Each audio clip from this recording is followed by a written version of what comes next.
There's a guy named Samuel. And he came over to my house and he like anointed me with this oil. I can send you the recipe, it's in Exodus. This is just one of the hilarious moments with Jonathan Roumie from The Chosen and Michael Iskander from House of David. If you're a fan of both shows and the actors behind Jesus and David, you will love this video because I have brought together their funniest moments. TV Jesus and TV David on one stage.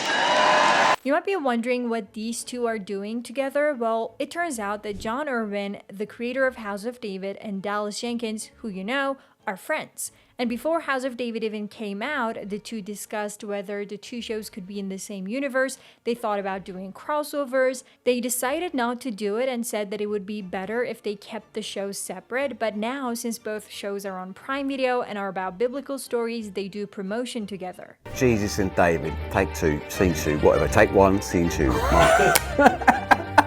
Cockney.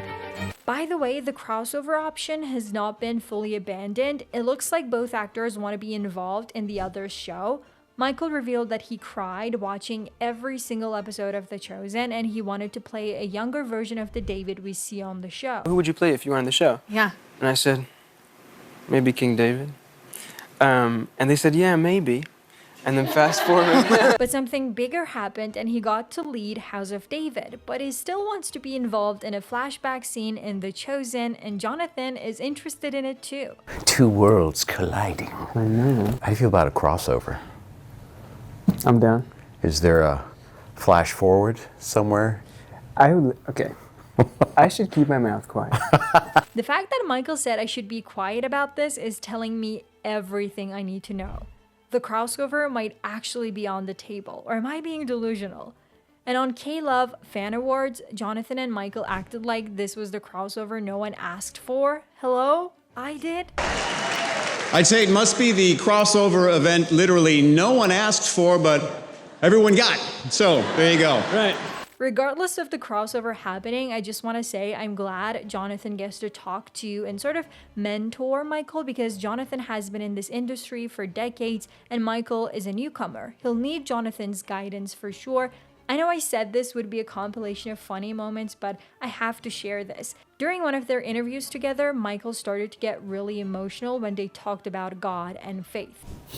I know that you have friends that can help you and are at your disposal for whatever you need. I mean that. Thank you. Don't worry, a hilarious moment happened while they were hugging. Oh, watch this. Don't ruin this moment, boom. I love that Jonathan is already helping him out like a big brother. At one point in an interview, Michael asked him how he finds the time to rest, and Jonathan's response was really good.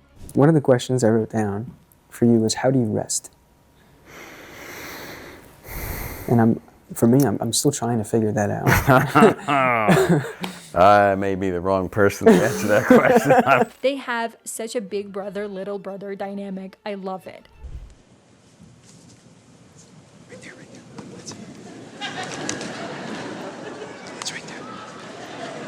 Brandon Lake! I also love how they fully embrace their characters and have fun on stage. It was especially refreshing to see Jonathan look so happy and having fun, considering they are in the middle of filming season 6 of The Chosen at the moment, and Dallas keeps sharing stuff like this.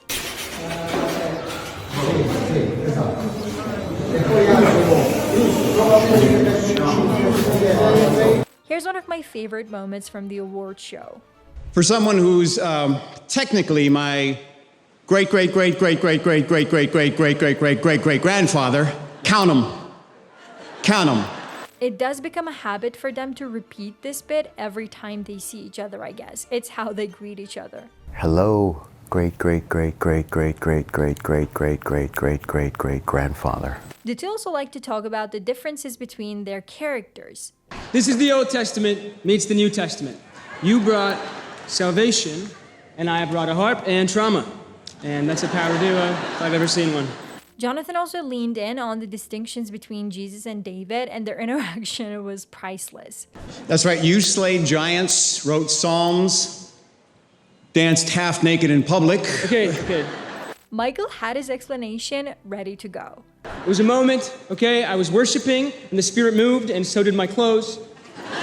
I'll show you more clips in the rest of the video, but I just wanted to ask, what do you think about this duo? Do you think they're funny? Let me know in the comments below. Now, I'd like to focus on what Michael said during their interview. I remember I got this audition, the email, the breakdown for David, and I was like, wait, this is like the David? Yeah. And I call my mom, like, Mom, you're not gonna believe it.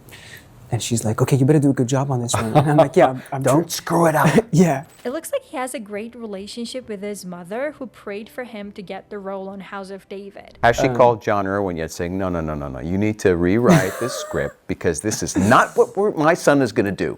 Now, Michael is famous and goes on talk shows even. So, Yeah. all my cast members are jealous. Yeah, rub it in. Rub it in. And what does he do when he goes on these shows? He promotes The Chosen. Don't tell me how it ends.